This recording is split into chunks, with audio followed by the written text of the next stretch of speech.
Assalamualaikum warahmatullahi wabarakatuh.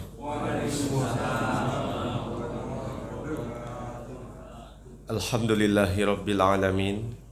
Wassalatu wassalamu ala ashrafil anbiya'i wal mursalin Nabiyyina Muhammadin wa ala alihi wa sahbihi ajma'in. Qala Allah ta'ala fi kitabihil karim, ya ayyuhalladzina amanu taqullaha haqqa tuqatih wa la tamutunna illa wa antum muslimun. Allahumma salli wa sallim ala nabiyyina Muhammadin wa ala alihi wa sahbihi ajma'in. Allahumma alimna ma yanfa'una wa anfa'na bima 'allamtana, Rabbana zidna ilman warzuqna fahman. Jamaah kaum muslimin dan muslimat yang dimuliakan Allah Subhanahu wa ta'ala, barakallahu fikum. Di pagi hari yang cerah dan sejuk ini kembali kita dipertemukan oleh Allah Tabaraka wa ta'ala dalam rangka berbagi faidah mengangkat tema sirah nabawiyah. Jamaah sekalian kaum muslimin dan muslimat, a'azakumullah, hari ini kita akan memasuki babak baru dalam perjalanan peperangan Rasulullah Sallallahu Alaihi Wasallam. Kalau pada pertemuan sebelumnya di tahun kedua Hijriyah, Nabi Alaihissalatu Wassalam melaksanakan perang Badar. Pada tahun ketiga Hijriyah ini ada perang lainnya yang dihadapi oleh Nabi alaihissalatu wassalam bersama para sahabatnya radhiyallahu ta'ala anhum ajma'in. Perang di tahun ini bisa dikatakan perang yang menyisakan sebuah kenangan yang mendalam pada diri Nabi alaihissalatu wassalam secara khusus dan pada para sahabatnya radhiyallahu ta'ala anhum ajma'in secara umum. Bagaimana tidak, perang ini memiliki masa-masa yang tak akan pernah dilupakan oleh kaum muslimin pada saat itu. Di babak pertama mendapatkan kemenangan gemilang, namun ternyata perubahan menjadi drastis 360 derajat menjadi kekalahan yang menyebabkan tunggang langgangnya kaum muslimin, disebabkan ada satu perkara yang ini menjadi peringatan bagi para sahabat sepanjang masa hidup mereka radhiyallahu ta'ala anhum dan menjadi renungan bagi kita umat Rasulullah sallallahu alaihi wasallam yang hidup setelah Nabi atau setelah para sahabat, bahwasannya sedikit pun, meskipun itu kecil jamaah sekalian, sebuah kemaksiatan, pelanggaran, pembangkangan terhadap perintah Nabi alaihissalatu wassalam, maka akan mendapatkan efek samping dari pelanggaran tersebut. Apapun levelnya, janganlah kita meremeh-temehkan perkara-perkara maksiat, entah itu maksiat kepada Allah Subhanahu wa ta'ala secara khusus ataupun bermaksiat kepada Nabi alaihissalatu wassalam. Jangan pernah kita menganggap bahwa perkara ini hanya kecil. Jangan jamaah sekalian. Betapa banyak perkara besar diawali dengan perkara kecil. Bukankah gunung yang menjulang tinggi kalau kita uraikan terdiri dari kerikil-kerikil yang kecil? Bukankah angka 10 tak akan pernah ada wujudnya kalau bukan diawali dengan angka yang paling rendah diantaranya angka 1. Demikian jamaah sekalian. Baik, secara ringkas kita coba akan angkat suasana di tahun ketiga Hijriyah. Salah satu fenomena yang terjadi pada tahun itu adalah perang Uhud. Kita mengetahui perang Uhud salah satu perang yang menyisakan satu kesedihan mendalam khususnya pada Rasulullah Shallallahu Alaihi Wasallam. Kenapa dikatakan kesedihan yang mendalam? Di perang ini ada orang yang dicintai Nabi alaihissalatu wassalam, saudara susu, pamannya, teman kecilnya meninggal dunia syahid Asadullah wa Rasuli, singanya Allah dan singanya Rasul sallallahu alaihi wasallam, meninggal dunia dalam keadaan mengenaskan, tak berbentuk lagi tubuhnya lantaran diacak-acak oleh orang-orang kafir Quraisy radhiyallahu taala anhum. Latar belakang perang ini jamaah sekalian yang berbahagia, karena balas dendam orang-orang Quraisy lantaran tokoh-tokoh mereka dan juga orang-orang Quraisy banyak berguguran di medan perang Badar. Mereka tidak menerima itu semua. Lalu beberapa tokoh Quraisy mengumpulkan orang-orang yang dianggap kaya. Mereka menyemangati agar membalas pukulan itu kepada kaum muslimin. Berhasil. Mereka membawa 3.000 pasukan dengan 1.000 ekor unta dan mengumpulkan kurang lebih 50.000 dinar. 50.000 dinar, 1 dinar saya sempat lihat update sekarang kurang lebih 3 juta. Itu 1 dinar. Kalau 50.000 dinar berarti berapa Pak? 3 juta dikali 50.000. Hampir 1 miliar atau 1 triliun. Kurang lebih kalau nggak TM. Udah bukan JT lagi. T atau M. Mereka berhasil mengumpulkan itu semua guna membalas dendam atas kekalahan yang terjadi pada perang Badar. Lalu berangkatlah 3.000 pasukan Quraisy dengan beberapa suku Arab yang berhasil menjadi sekutu dan ikut untuk membalas dendam tersebut. Paman Nabi alaihissalatu wassalam yang bernama Al-Abbas bin Abdul Muttalib mengirim surat kepada Nabi alaihissalatu wassalam memberitahukan akan rencana Quraisy. Sampailah surat ini kepada Nabi alaihissalatu wassalam. Nabi Muhammad sallallahu alaihi wasallam mengajak musyawarah para sahabat dari Muhajirin maupun Ansor. Beberapa tokoh Muhajirin dan Ansor lebih cenderung, termasuk di situ ada tokoh kota Madinah yang namanya Abdullah bin Ubay bin Salul, gembong yang munafik, lebih setuju untuk menghindar, mengamankan warga kota Madinah, baik yang wanita, orang tua, anak-anak, ke bukit-bukit, bertahan di kota Madinah, kemudian memobilisasi dan menempatkan beberapa pasukan di tempat-tempat strategis. Jika memang Quraisy memaksa untuk masuk perbatasan Madinah atau kota Madinah itu sendiri, mereka langsung bisa menyerang. Jadi Nabi alaihissalatu wassalam ingin mengajak dan menyarankan hal tersebut. Disetujui oleh beberapa tokoh Muhajirin Ansor. Namun ternyata beberapa pemuda yang tidak ikut perang Badar, mereka merasa ini kesempatan yang tidak boleh disia-siakan. Kami harus mengambil kesempatan yang pernah luput di perang Badar kemarin. Jangan wahai Nabi, kita lawan mereka. Kita semangati kaum muslimin. Nabi alaihissalatu wassalam terdiam, tidak memutuskan. Kemudian beliau kembali ke rumah. Sa'ad bin Mu'ad dan sahabat Usaid bin Khudair radhiyallahu taala anhuma merasakan dan memahami respon yang nampak pada raut wajah Nabi alaihissalatu wassalam. Jamaah sekalian, Bapak dan Ibu yang saya hormati dan saya cintai karena Allah subhanahu wa ta'ala, para sahabat kalau melihat perubahan-perubahan ekspresi Nabi alaihissalatu wassalam, cukup dilihat dari mukanya saja. Kalau Nabi menampakkan wajah yang berseri-seri, berarti Nabi sedang senang, gembira, ridho. Tapi kalau menampakkan wajah kemerah, karena Nabi kulitnya apa? Putih. Ini berarti menandakan Nabi tidak suka.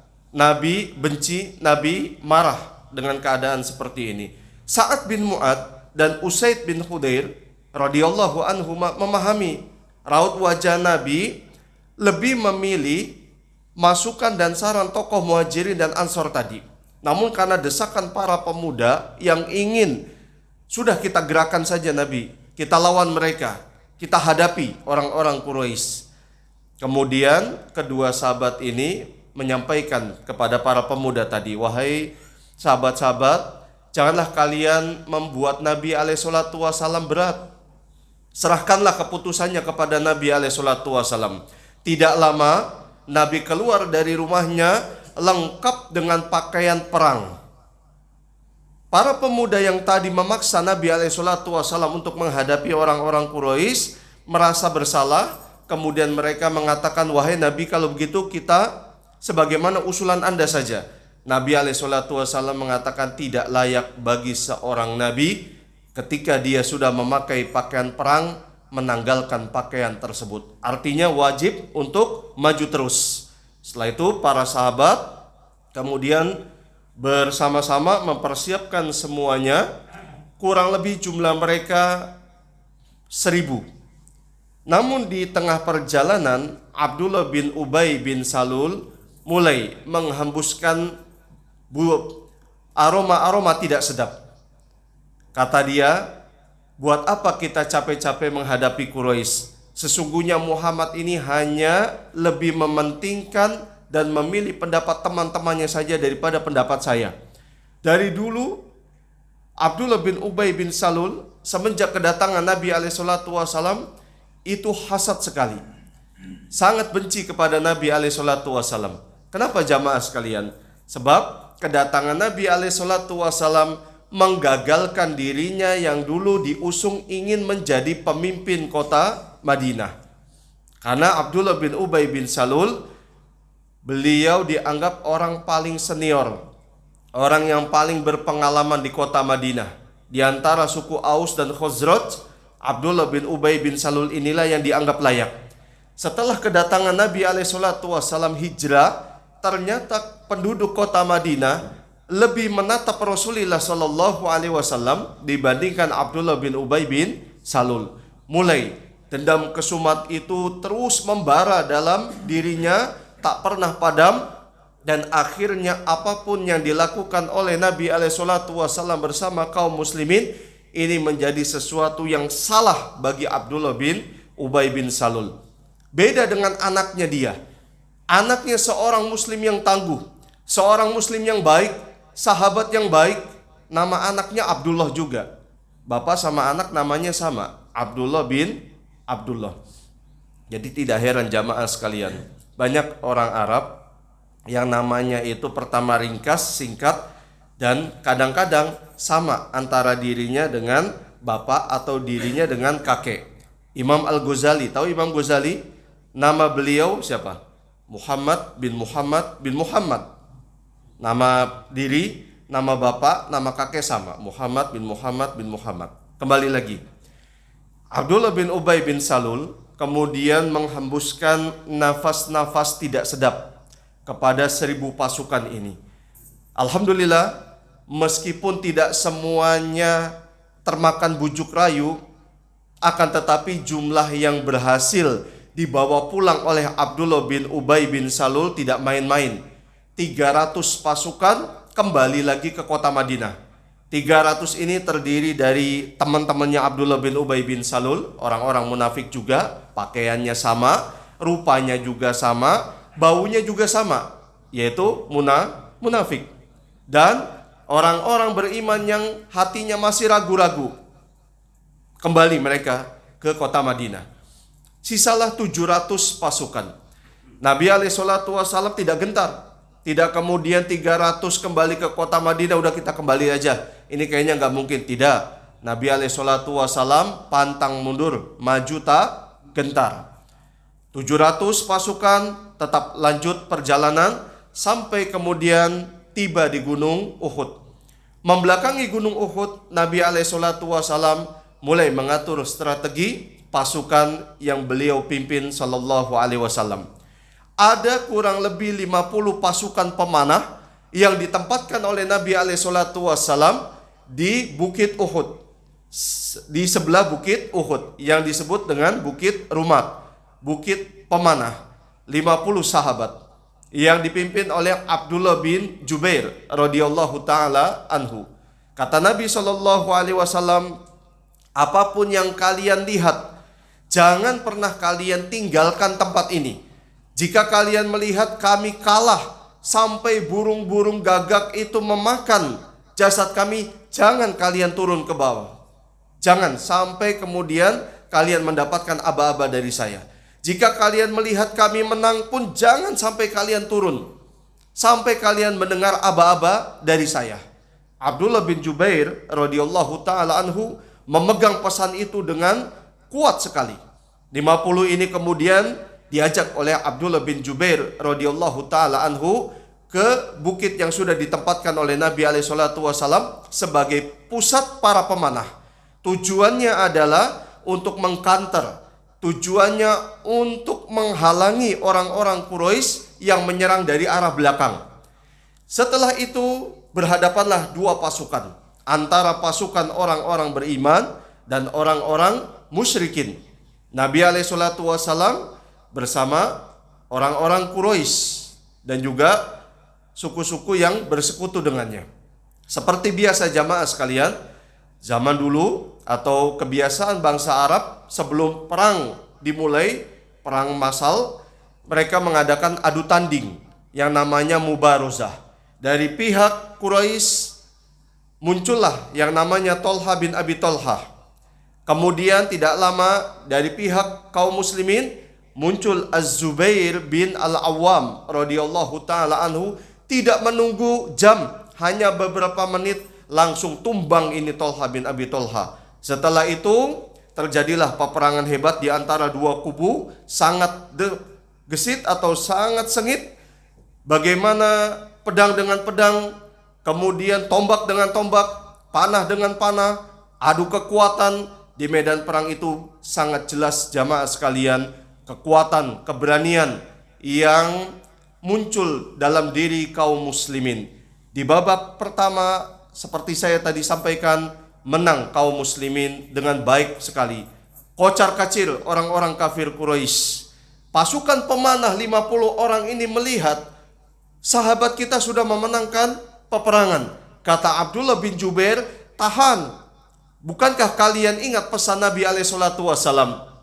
Apapun yang terjadi sebelum ada aba-aba dari Nabi SAW, jangan kalian turun, tetap berada di sini untuk menghalangi kemungkinan adanya serangan dadakan dari belakang.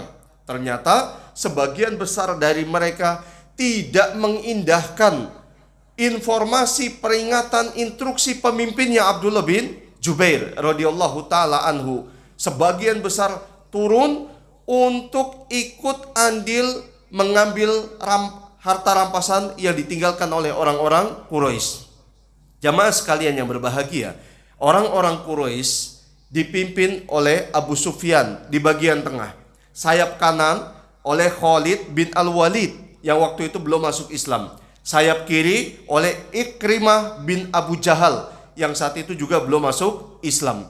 Khalid bin Al-Walid, kita tahu bagaimana penguasaan beliau dalam masalah strategi perang sebagai seorang pangkostrat Quraisy dulu dan sebagai seorang yang ahli dalam siasat perang, melihat kesempatan yang luar biasa ini. Setelah Bukit Rumat ditinggalkan oleh sebagian besar kaum muslimin, Khalid bin Al-Walid bersama pasukannya di sayap kanan, beliau memutar perjalanan, mengambil dari arah belakang, diam-diam, ya sudah, tinggal dipanahi oleh Khalid bin Al-Walid, meninggal dunia sebagai syahid. Abdullah bin Jubair dan orang-orang yang tetap berdiri di Bukit Rumat tersebut habis semuanya dibantai oleh Khalid bin Al-Walid bersama prajuritnya.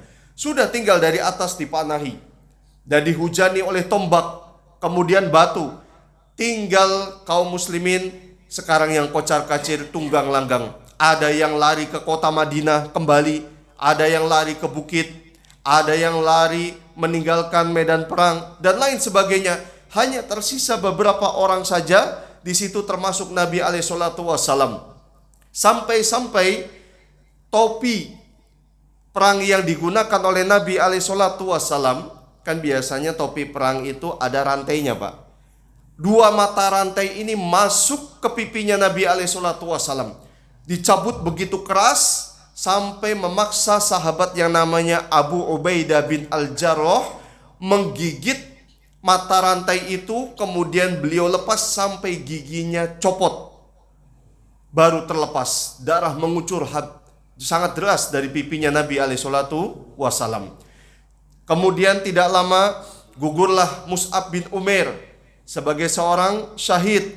Mus'ab bin Umair disangka oleh sebagian orang Quraisy ini Rasulullah Shallallahu Alaihi Wasallam, hingga kemudian memunculkan berita bohong. Kalau sekarang itu berita burung gagak. Apa burung gagak? Hoak-hoak. Jadi berita hoak itu bukan hanya sekarang ini aja jamaah sekalian, dari dulu sudah ada. Mereka mengatakan dan menyebarkan berita yang bohong, Qutila Muhammadun, Qutila Muhammadun. Muhammad telah terbunuh, Muhammad telah terbunuh. Dari situ kemudian mental kaum muslimin turun, kecuali sebagian orang, apalagi yang berada dekat Nabi alaihi salatu wasalam. Sampai Abu Sufyan mengatakan, Ainabnu Abi Quhafata, di mana anaknya Abu Quhafah? Maksudnya adalah Abu Bakar. Nabi alaihi salatu wasallam mengatakan jangan dijawab. Aina Umaru, mana Umar? Jangan dijawab. Tapi Umar beda sama kebanyakan orang, gak bisa. Saya dipanggil itu berarti tantangan nama saya, gak bisa langsung, nih saya. Kemudian kata Nabi alaihi salatu wasallam, kita kembali lagi untuk menyerang. Alhamdulillah di ronde ketiga jamaah sekalian, kaum muslimin yang dipimpin oleh Rasulullah Sallallahu Alaihi Wasallam berhasil memukul mundur orang-orang Quraisy hingga mereka kembali ke kota Mekah. Namun ternyata di medan perang Uhud 70 sahabat mati syahid dan dikuburkan oleh Nabi alaihi salatu wasallam di antara jasad yang sudah rusak, dan memang banyak yang rusak. Telinganya sudah nggak ada, hidungnya, badannya sudah diacak-acak oleh orang-orang Quraisy karena mereka dendam dengan peristiwa perang apa sebelumnya, perang Badar. Benci mereka, dipotong semua hidungnya, telinganya, dan salah satu yang paling mengenaskan sudah tidak terlihat lagi jasad Hamzah bin Abdul Muttalib. Banyak versi yang mengatakan salah satu yang merusak tubuhnya Hamzah bin Abdul Muttalib radhiyallahu taala anhu adalah Hindun binti Utbah, istrinya Abu Sufyan yang saat itu belum masuk Islam. Karena kebencian Hindun yang begitu membara lantaran bapak, paman, sama kakaknya terbunuh oleh Hamzah di medan perang Badar. Kemudian dibelah dadanya, diambil hatinya, kemudian pas dimakan tidak bisa, dimuntahkan lagi, setelah itu ditinggal. Cerita ini mendapatkan dua komentar dari para ulama. Komentar pertama, cerita ini benar. Komentar kedua, cerita ini tidak benar. Dengan kata lain, para ulama berbeda pendapat mengenai kisah Hindun binti Utbah memakan. Salah satu riwayat menjelaskan memakan hatinya Hamzah. Salah satu riwayat lain menjelaskan memakan jantungnya Hamzah. Jadi para ulama berbeda pendapat. Ini tambahan yang bisa mudah-mudahan memperkaya informasi kita. Jadi kalau ada sahabat kita, jamaah sekalian, saudara kita yang meyakini peristiwa ini tidak benar, ya kita berlapang dada. Karena memang para ulama terbagi menjadi dua pendapat dalam masalah ini. Akhirnya 70 sahabat yang mati syahid radhiyallahu taala anhum dimakamkan oleh Nabi alaihi salatu wasallam.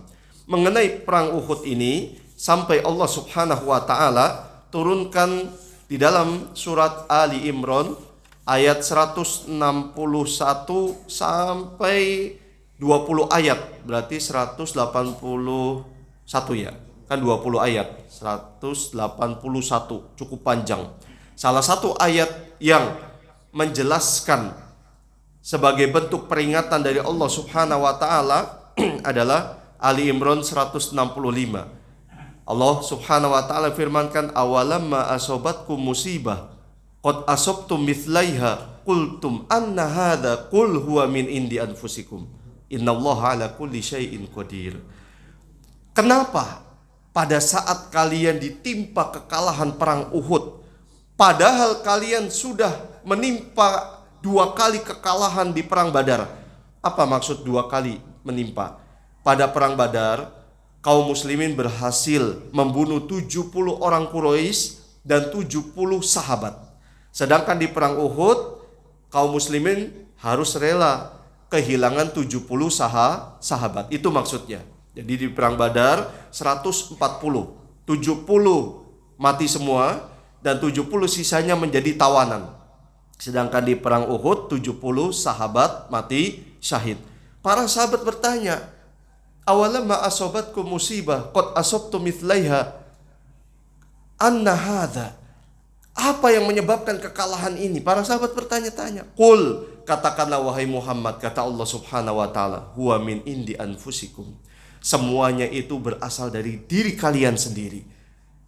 Ternyata kronologisnya, sebab yang membuat mereka kalah, pembangkangan mereka terhadap perintah Rasulullah Shallallahu Alaihi Wasallam yang dilakukan oleh sebagian besar pasukan pemanah tadi. Padahal sudah dinasehati oleh Rasulullah Shallallahu Alaihi Wasallam, apapun keadaannya, kami di bawah ini jangan kalian beranjak dari tempat ini, jangan. Ternyata mereka pun turun lantaran melihat para sahabat yang di bawah berebutan untuk mengambil harta rampasan perang yang ditinggalkan oleh orang Quraisy. Lagi-lagi karena dunia. Memang seperti itu jamaah sekalian, sifat dan karakter manusia. Tadi sudah dibacakan oleh Imam. Zuyyina linnasi hubbu asyahawat sampai akhir ayat. Surat apa? Ali Imran, Ustaz ya. Ayat 14. Dijadikan indah dalam pandangan manusia rasa suka terhadap dunia ini, baik wanita, anak-anak, harta emas perak, kemudian kuda-kuda dan hewan ternak, ladang, sawah, kebun, dan lain sebagainya. Ini memang sudah fitrah manusia jamaah sekalian. Kalau kita tidak waspada, kalau kita tidak bisa bermuamalah dengan baik, kita akan ditarik oleh magnet dunia daripada kita fokus kepada akhirat. Berbahaya sekali memang fitnah dunia. Inilah secara ringkas mengenai perang Uhud pada tahun ketiga Hijriah. Pelajaran penting yang bisa kita ambil pertama, kata penulis di sini, hafizahullah taala, ketika surat Al-Abbas sampai kepada Nabi Shallallahu Alaihi Wasallam tentang rencana orang Quraisy, Rasulullah Shallallahu Alaihi Wasallam memerintahkan Ubay bin Ka'ab untuk merahasiakannya. Hal ini menunjukkan tentang pentingnya menyembunyikan sesuatu yang apabila disebarkan beritanya akan berdampak negatif sehingga diketahui oleh orang-orang yang tidak bertanggung jawab. Tidak semua berita kita sebarkan. Tidak semua berita kita percayai. Cek dulu kebenarannya jamaah sekalian. Berita yang kita terima. Sekarang ini kita hidup di zaman era globalisasi, zaman dunia maya, zaman media sosial. Semua orang bisa ikut andil terjun ke dalamnya. Kalau kita tidak punya saringan yang hebat, diantaranya adalah iman, agama, dikhawatirkan kita akan ikut andil dalam masalah dosa dan kebohongan berita itu. Sebab kalau orang tidak meneliti kembali, dikhawatirkan dia menyebarkan berita bohong. Akhirnya efek sampingnya dia mendapatkan dosa. 15 abad tahun yang lalu Nabi kita Muhammad SAW dalam hadisnya yang diriwayatkan oleh Imam Abu Daud dari sahabat Abu Hurairah radhiyallahu taala anhu telah ingatkan, kafa bil mar'i kadziban an yuhadditsa bi kulli ma sami'. Cukuplah orang itu dikatakan pendusta, bohong, kalau dia menceritakan semua yang dia dengar. Menceritakan ini bisa dalam bentuk lisan langsung kita bercerita, atau sekarang ini kita sharing, kita posting, itu juga masuk dalam hadis ini. Bahkan yang lebih mengerikannya lagi jamaah sekalian, hadis dalam riwayat lain, riwayat Imam Muslim, kafa bil mar'i ithman an yuhadditsa bi kulli ma sami'. Cukuplah orang itu dikatakan berdosa apabila dia menceritakan semua yang dia dengar. Kenapa dalam dua hadis ini Nabi kok seolah-olah mengatakan orang yang selalu menceritakan berita yang dia dengar sebagai seorang pendusta, bahkan efek sampingnya dia bisa berdosa? Sebab orang yang sudah kecanduan menerima berita yang selalu dia dengar, selalu dia tahu, kemudian dia ceritakan kembali, orang itu sudah tidak lagi punya rasa ingin mengecek kebenarannya karena sudah candu, sudah keenakan. Apa yang dia terima, share. Apa yang dia dengar, ceritakan. Dia tidak lagi periksa. Siapa tahu berita yang dia dengar itu bercampur kebohongan. Orang ini pun masuk dalam orang yang berbohong dan juga orang yang berdosa. Na'udzubillah min dzalik. Hati-hati jamaah sekalian terhadap berita-berita. Meskipun itu benar, kita pertimbangkan kembali. Apakah ini layak untuk dijadikan konsumsi masyarakat atau kita harus tunda dulu. Tidak semua langsung kita berikan kepada masyarakat. Takut masyarakat itu salah memahami berita ini. Lihatlah Nabi SAW mendapatkan surat dari Al-Abbas bin Abdul Muttalib, paman beliau radhiyallahu taala anhu, memberitahukan bahwasanya orang-orang Quraisy 3.000 pasukan dengan 1.000 ekor unta yang berhasil mengumpulkan 50.000 dinar ini mau menuju Madinah menyerang kamu. Disembunyikan oleh Nabi SAW. Kenapa? Supaya warga kota Madinah jangan panik. Kalau panik itu kan susah untuk berpikir, betul tidak jamaah? Susah. Orang kalau ketakutan, kalau panik, susah menggunakan akal sehat. Apa yang harus saya lakukan? Cara terbaik apa yang harus saya ambil? Susah. Nabi SAW memerintahkan Ubay bin Ka'ab radhiyallahu taala anhu untuk menyembunyikan supaya Nabi bisa bersiasat. Jadi seperti itu. Fa inna kulladzi ni'matin mahsud. Nabi juga ingatkan, kadang-kadang jamaah sekalian, setiap nikmat itu ada orang yang dengki. Kalau kita misalnya mendapatkan nikmat, jika melihat ada maslahat kita bisa tampakkan, tidak masalah kita tampakkan. Tapi kalau dikhawatirkan akan banyak madorot, maka lebih baik kita sembunyikan. Sebab kita tidak tahu hasad ini akan bersemayam pada diri siapa kita tidak pernah tahu. Hasad. Apalagi kalau sudah berbau ain. Tahu ain? Wah, udah. Yang namanya ain, pengaruh pandangan mata itu bukan hanya karena dia dengki, dia benci, bukan jamaah. Dia merasa terpesona saja, itu bisa berpengaruh terhadap orang yang dilihat. Ada 2 orang sahabat, yang satu sudah buka baju karena mau mandi di sungai. Karena melihat tubuh sahabatnya ini glowing. Glowing apa jamaah? Glowing itu apa?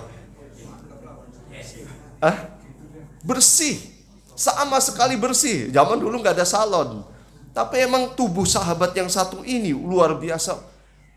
Mulus, putih, mengkilat. Kaget yang satu, ini laki. Dia melihat dengan tatapan tajam dan tatapan kaget, bukan tatapan benci. Langsung tersungkur jatuh, gak bisa berdiri lagi. Dibawa ke hadapan Nabi SAW. Kata Nabi, man tattahim, siapa yang menurut kamu siapa orang yang melakukan ini? Ya, dia langsung mengatakan sahabat saya ini, nggak ada lagi orang lain pada saat itu kecuali dia. Akhirnya Nabi SAW memerintahkan dia untuk mandi setelah yang melihat ini menggunakan air tadi. Dengan izin Allah Subhanahu wa taala langsung sembuh, bisa berdiri lagi. Itu jamaah. Kalau kita punya sesuatu yang membanggakan, baik benda mati maupun benda hidup, anak, kita doakan, Masya Allah, Tabarakallah, biar tidak kena ain. Pernah ada sahabat, dia memvideokan anak yang baru lahir, saya lupa anak yang keberapa. Qadarullah, anaknya ini sakit, tidak bisa bergerak. Dokter bingung. Setelah diperiksa, ini nggak masalah, tapi ada apa kok nggak bisa bergerak? Si ustadz ini kebingungan sampai kemudian dia sholat, berdoa kepada Allah, minta petunjuk ada apa. Allah kabulkan.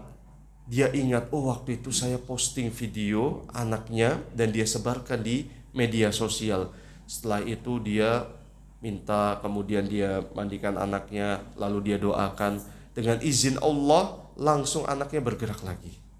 Anaknya bergerak lagi. Oleh karena itu jamaah sekalian, hati-hati saat kita menampilkan wajah kita dalam profil, entah di WhatsApp atau dimanapun. Kita berdoa kepada Allah Subhanahu wa taala agar dilindungi dari ain, pengaruh mata. Bahkan benda mati sekalipun. Ada teman, Ustadz, baru beli laptop baru. Pas dia mau nyalakan, gak hidup. Dia lupa. Saat membeli, dia tidak membacakan doa terhadap laptopnya ini. Kemudian dia berdoa, maksudnya berdoa kepada Allah untuk memberikan keberkahan kepada laptop ini, dan berdoa kepada Allah untuk bisa dihidupkan kembali. Setelah berdoa, dia hidupkan, dengan izin Allah hidup. Kalau bisa bahasa Arab, misalnya punya HP, Allahumma barik li fi hadza ajwal. Ya Allah, berkahilah HP ini untuk saya. Itu doanya. Misalnya punya mobil baru, Pak Edi dapat bonus, dapat Alphard misalnya. Misalnya kan seperti itu. Kemudian Pak Edi doa, Allahumma barik li fi hadhihi sayyarah. Itu kalau bisa bahasa Arab, kalau tidak bisa bahasa Indonesia saja. Jangan takut, Allah paham gak ya bahasa Indonesia? Allah yang punya bahasa paham. Ya Allah, berkahilah hambamu ini di kendaraan hamba. Seperti itu jamaah sekalian. Doakan barang-barang yang kita anggap ini punya hati di hati kita, punya tempat di hati kita. Kemudian pelajaran penting yang berikutnya, musyawarahnya Rasulullah SAW dengan para sahabat radhiyallahu anhum. Hal ini mengajarkan kepada kita jamaah sekalian, hendaknya kita mengajak urun rembuk kepada orang-orang yang kita percayai untuk menghasilkan satu keputusan yang baik. Terkadang sebuah rencana tidak bisa kita putuskan hanya dengan satu kepala dan satu pandangan. Semakin banyak umumnya, semakin banyak, maka akan semakin beragam pandangan. Disitulah kita bisa mengolah pandangan mana yang sekiranya lebih layak, lebih relevan untuk kita terapkan saat itu. Contoh, dalam susunan kepengurusan DKM Masjid Al-Amin, betul, Al-Iman ini ingin mengadakan satu program. Silakan musyawarahkan apa saja yang diperlukan, relevan atau tidak program ini dilaksanakan dalam waktu dekat atau mungkin kita tunda dan lain sebagainya. Jamaah sekalian, Nabi kita alaihissalatu wassalam telah mengajarkan itu semua. Allahu Akbar. Inilah agama Islam. Sebenarnya berbagai macam teori yang dengan kata lain ingin mengatur kehidupan manusia supaya jadi lebih baik dengan berbagai aspek kehidupan, entah ekonomi, entah sosial, entah bernegara ataupun pendidikan, sebenarnya semua sudah ada bermuara dalam agama Islam. Tinggal kaum muslimin saja mau tidak mengeksplor, mau tidak menyelami itu. Tapi kenyataannya justru teori-teori ditelurkan oleh orang-orang yang tidak pernah mengenal la ilaha illallah. Ini sentilan untuk kaum muslimin. Mari jamaah sekalian, kita menggali firman Allah Subhanahu wa taala, kita selami hadis-hadis Nabi sallallahu alaihi wasallam. Pelajaran penting yang berikutnya adalah persiapan Rasulullah sallallahu alaihi wasallam untuk berperang yang mengenakan dua baju perang secara berlapis menunjukkan disyariatkannya bertawakal dan berupaya maksimal. Tidak cukup tawakal saja tanpa adanya upaya yang maksimal, begitu juga sebaliknya. Gak cukup hanya modal berani saja jamaah sekalian. Kemudian dia bawa senjata masuk medan perang tanpa menggunakan baju perang, baru satu langkah dor selesai. Harus kita mengambil sebab-sebab, harus kita berikhtiar terlebih dahulu. Ada orang di masjid saja dia berdoa minta diberikan rizki sama Allah Subhanahu wa taala, dipukul sama Umar bin Khattab. Inna sama'a la tumtiru dhahaban. Sesungguhnya langit gak akan turun hujan emas buat kamu. Pergi, suruh kerja. Setiap hari hanya berdoa, Allahumma rzuqni, Allahumma rzuqni, ya Allah berikan rizki kepada saya. Memang Allah punya nama yang namanya Ar-Razzaq, yang maha pemberi rizki. Tapi Allah sudah takdirkan yang menjadi sunatullah. Kalau mau dapat uang, kalau mau bisa makan, kalau mau kaya, sehingga ekonominya bisa semakin baik, harus kerja. Gak bisa hanya berpangku tangan, lenggang kangkung, tiba-tiba silakan Pak, ini uang 1 juta gunakan. Tidak mungkin jamaah sekalian, kecuali kita bermain dengan jin. Nah itu beda. Sama jin aja kita usaha, betul gak? Tapi usaha yang salah. Sama jin aja kan membuat perjanjian dulu, SOP-nya apa gimana, seperti itu. Itu juga usaha. Dukun itu juga punya usaha jamaah. Tapi usaha yang salah. Jangan salah, maksudnya jangan salah. Dukun juga punya usaha, tapi jangan diikuti usahanya dia. Usaha yang tidak benar. Yang berikutnya, pembelotan, pengkhianatan yang dilakukan Abdullah bin Ubay dan para sahabatnya, serta sikap senang mereka terhadap apa yang menimpa umat Islam dalam perang tersebut, terdapat hikmah Allah yang dapat kita ambil bahwa mukmin sejati berbeda dengan munafik pendusta. Ketika Allah memberi kemenangan kaum muslimin dalam perang Badar dan kaum muslimin menjadi terkenal, banyak orang yang masuk Islam secara lahiriah saja, sementara batinnya tidak. Dari ujian, dari himpitan, dari kesusahan akan terlihat mana mukmin yang sejati, mana mukmin yang hanya berkedok dengan pengakuan semata. Ini dia hikmah dari ujian dari Allah Subhanahu wa taala. Yang berikutnya, dalam perjalanan ke Uhud, Rasulullah SAW melakukan inspeksi pasukan. Ternyata terdapat beberapa anak muda yang masih dianggap terlalu kecil oleh Rasulullah SAW, dan beliau pun menolaknya. Mereka sedih dengan penolakan tersebut, tetapi mereka tetap berlomba-lomba agar diizinkan dan diberi kesempatan untuk bergabung dalam jihad. Hal ini merupakan pengaruh dari didikan Islamiyah pada diri mereka ketika itu tentang arti pentingnya para pemuda. Para pemuda jamaah sekalian, kalau kita melihat sejarah perjalanan hidup para nabi, para rasul alaihi wassalatu wassalam, mereka adalah para pemuda. Sebab masa muda adalah masa kuat, baik fisik, cara berpikir, semangat, dan gelora mereka untuk mencapai satu target bisa dicapai oleh para pemuda dan di usia muda. Islam juga sangat memperhatikan para pemuda jamaah sekalian. Nabi SAW dalam hadis yang diriwayatkan oleh Imam Al-Hakim dari sahabat Ibnu Abbas radhiyallahu taala anhuma pernah bersabda, "Iktanim khomsan qabla khomsin." Manfaatkan 5 perkara sebelum 5 perkara. Urutan pertama kata Nabi SAW, "Syababaka qabla haramik." Masa mudamu sebelum masa tuamu. Kalau sudah masa tua jamaah sekalian, umumnya semua yang bisa dilakukan pada masa muda tidak bisa lagi dilakukan di masa tua. Sudah pensiun, betul, sudah pensiun. Urat sudah semakin mengendur, tulang sudah makin keropos, penglihatan sudah makin meredup. Berbeda dengan para pemuda, tegap jalannya, gagah perkasa, membusungkan dada, dalam artian dia siap untuk menghadapi segala tantangan zaman di muka bumi ini.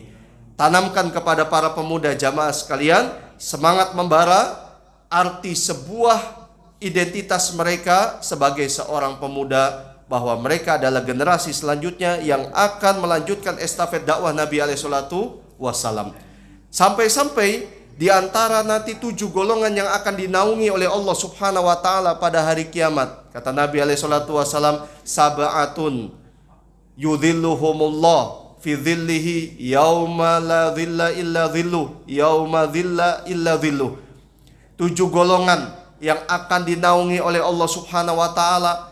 Tidak ada perlindungan saat itu kecuali perlindungan dari Allah Subhanahu wa taala. Di antaranya adalah wasyabun nasya'a fi ibadatillah, seorang pemuda yang tumbuh kembangnya itu selalu beribadah kepada Allah Subhanahu wa taala. Pemuda, lagi-lagi pemuda. Yang terakhir jamaah sekalian, teriakan pemanah hai kaum, lihatlah gonimah dan segala resiko yang terlihat.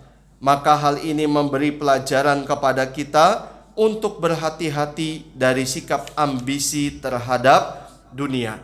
Begitu juga sikap pembangkangan kepada Nabi Shallallahu Alaihi Wasallam yang akan menyebabkan kita mendapatkan hukuman segera di dunia ini dari Allah Subhanahu wa taala. Naudzubillah min dzalik. Pernah suatu hari seusai perang Tabuk.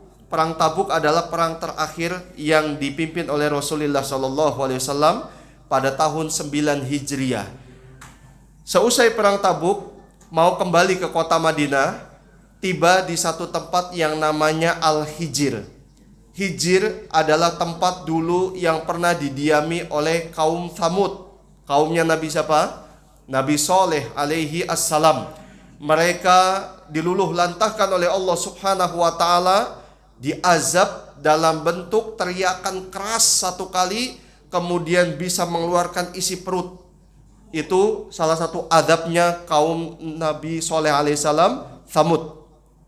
Sampai di tempat Al-Hijr, namanya Al-Hijr, Nabi alaihissalam melarang para sahabatnya untuk minum di tempat itu, dan kalau bisa kalian menangis, karena tempat ini tuh tempat dulu orang-orang diazab oleh Allah Subhanahu wa ta'ala. Kemudian Nabi berwasiat, nanti malam jangan sampai ada seorang pun yang keluar kecuali ditemani oleh temannya, minimal 2 orang. Tibalah malam, para sahabat termasuk Nabi SAW sudah masuk di tenda masing-masing. Betul saja ada 2 orang sahabat keluar, tidak ditemani, masing-masing inisiatif. Yang satu mau mencari air minum, yang satu mau mencari untanya. Yang mencari air minum, kemudian dia mendapatkan penyakit, tidak bisa berdiri lagi. Yang mencari untanya, dia kena hembusan angin, jauhnya hampir 80 mil. 80 mil dihempaskan oleh angin.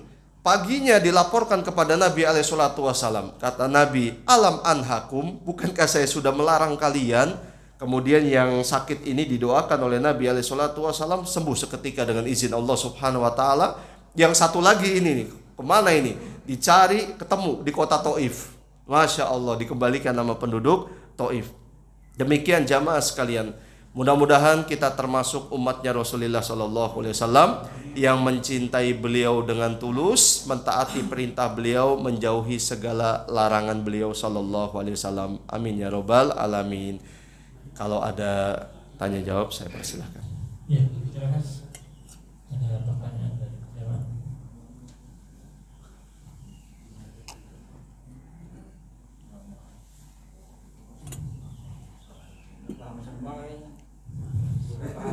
Sudah paham semua? Ya, paham. Atau saya yang bertanya? Yang bisa jawab boleh pulang. Ya, sama sekali demikian. Ini gambaran dan dapatkan dari para Uhud, sedemikian dahsyat dan banyak pelajaran bisa kita dapatkan tentunya. Karena memang kalau kajian sirah nabawiyah sejarah bukan bagi kita, bukan hanya kisah, bukan cerita, tapi bagaimana hikmah dan di balik cerita itu. Jadi tentu kita akan mendapatkan banyak kebaikan dan satu yang digarisbawahi salah satu tadi masalah cinta dunia, hukum dunia. Dan mungkin hanya saya gini Pak. Ya. Ini kan di Sirah Nabawi banyak perang gitu. Ya. Nah, konteksnya di sana tentunya adalah Nabi ya. Ya. Kan kita sekarang hidup di zaman sekarang ini, siapa yang menjadi pimpinan kita? Perang-perang itu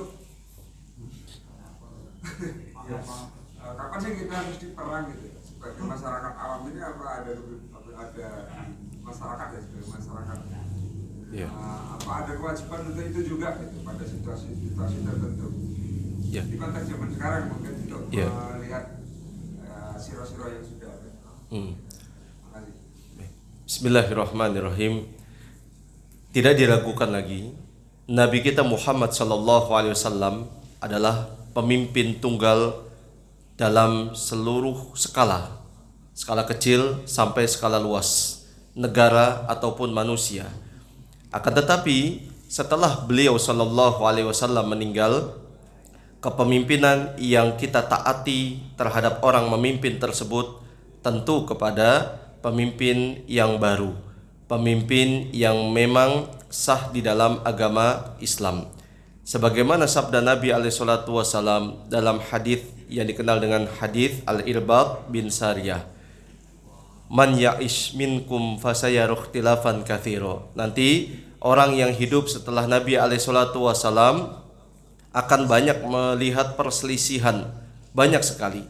Salah satu yang wajib mereka lakukan adalah as-sam'u wat ta'ah, mendengar dan taat. Wa in ta'ammaru alaikum abdun habasyiyun, meskipun yang memimpin kalian adalah seorang budak.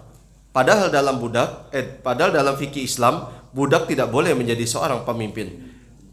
Sampai sebegitunya Nabi alaihissalatu wassalam mengingatkan kita, karena kalau seandainya pemimpin itu tidak ditaati, dikhawatirkan tidak akan bisa kemaslahatan umum tercipta.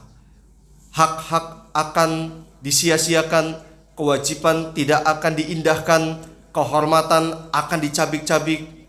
Meskipun pemimpin kita ini pemimpin yang buruk selama dia muslim, selama dia menegakkan sholat, as-sam'u wat ta'ah, mendengar dan taat, kata Nabi kita Muhammad sallallahu alaihi wasallam. Allah subhanahu wa ta'ala pun ingatkan kita, ya ayyuhalladzina amanu atiullaha wa atiur rasul wa ulil amri minkum. Wahai orang-orang yang beriman, taati Allah, taati Rasulullah dan ulil amri. Kenapa dalam masalah ulil amri di ayat ini Allah subhanahu wa ta'ala tidak menggunakan wa atiu, sedangkan pada teks pertama, teks kedua, taati Allah, taati Rasul, menggunakan kata atiu. Kata para ulama, ketaatan kita kepada pemimpin harus sesuai dengan apakah pemimpin tersebut menjalankan hukum Allah subhanahu wa ta'ala, dalam artian mereka ini taat kepada Allah subhanahu wa ta'ala dan taat kepada Rasulullah sallallahu alaihi wasallam atau tidak. Demikian jamaah sekalian, poin pertama, kita taat kepada pemimpin, dan ini bagian dari akidah Ahlus Sunnah wal Jamaah.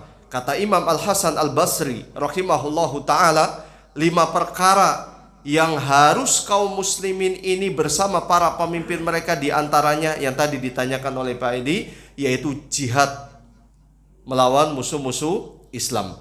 Berarti saya beralih ke poin yang kedua tentang jihad. Jihad itu perkara yang tidak remeh. Jihad itu berhubungan dengan nyawa, dengan darah, dengan harta.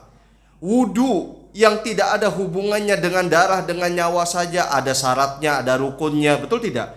Sholat pun demikian.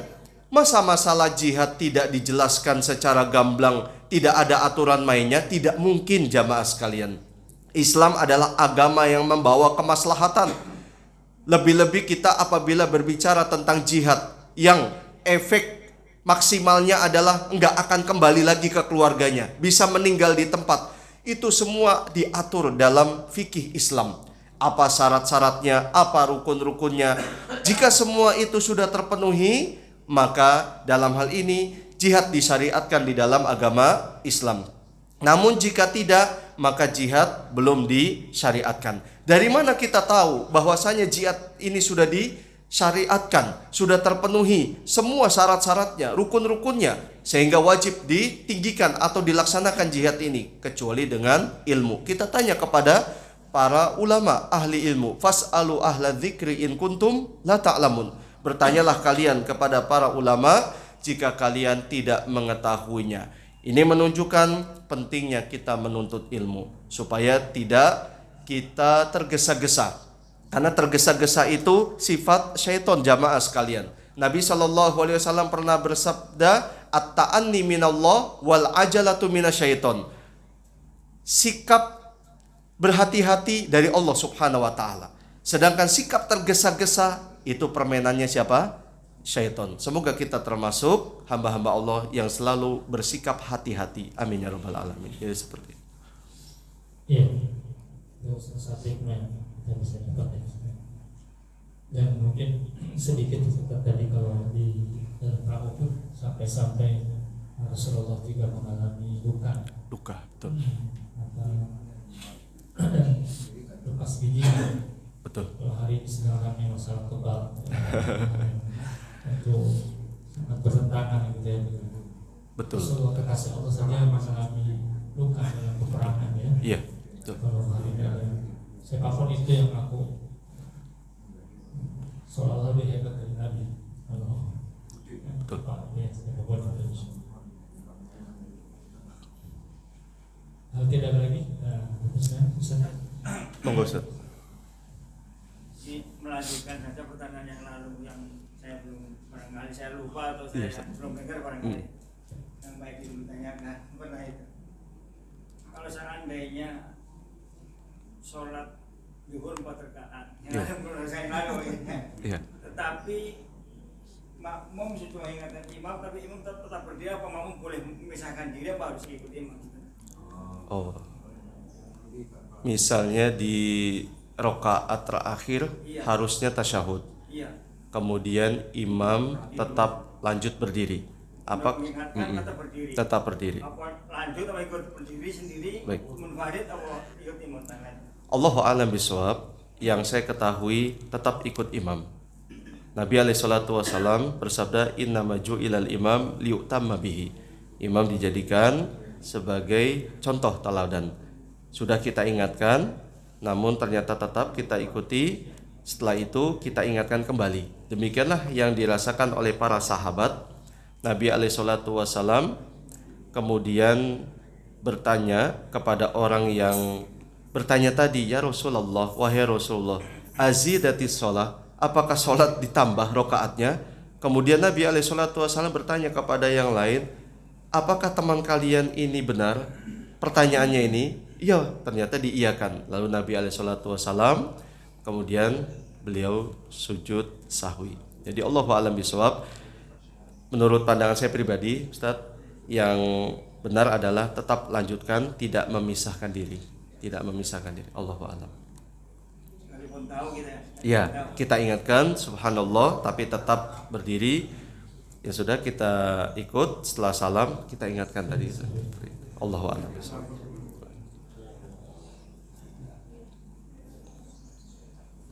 Baik, kalau tidak lagi, jadi memang banyak hal yang memang kita terus gali dari agama ini dan soal tidak pernah puas, ya. Karena memang tidak akan pernah habis ilmu Allah, dan kalau kita gali dan soal semangat untuk talabul ilmi tetap ada pada diri kita. Baik. Terakhir jamaah sekalian, mumpung ingat tadi disampaikan Ustadz betul, Nabi Shallallahu Alaihi Wasallam Khalilullah saja, kekasih Allah. Kekasih Allah di dunia ini dan di alam semesta ini manusia cuma dua, Nabi Ibrahim dan Nabi Muhammad Shallallahu Alaihi Wasallam. Beliau luka parah dalam perang Uhud contohnya. Maka kalau dalam hal ini ada orang yang kebal, ya Allahu alam dari mana kekebalan tersebut. Dan kita jangan dulu terpesona dengan hal-hal tersebut. Kata Imam Syafi'i rahimahullahu taala, "Idza ra'aita syakhsan qad yatiru fil hawa wa 'alal ma'i qad yamshi wa lam yaqif 'ala hududi syar'i fa innahu istidrajun wa bid'iyun." Kalau seandainya, kata Imam Syafi'i rahimahullahu taala, engkau melihat ada orang yang bisa terbang di udara atau ada orang yang bisa berjalan di atas air, bukan Ninja Hattori jamaah sekalian. Kalau Ninja Hattori, tahu Ninja Hattori enggak? Ya, film cemen dulu saya masih kecil. Berjalan di atas air. Tetapi ketika kita timbang dengan syariat Islam, sholat aja jarang, apalagi ibadah yang lain. Bisa jadi itu tipu daya setan. Sudah jelas jamaah sekalian, ada permainan di balik itu semua. Ada setan di balik batu, seperti itu. Terima kasih atas perhatiannya, semoga bermanfaat. Mohon maaf apabila ada tutur kata maupun sikap yang kurang berkenan. Wassallallahu wasallam ala nabiyina Muhammad wa ala alihi wa sahbihi ajma'in. Subhanakallahumma wa bihamdika asyhadu an la ilaha illa anta astaghfiruka wa atubu ilaik. Assalamualaikum warahmatullahi wabarakatuh.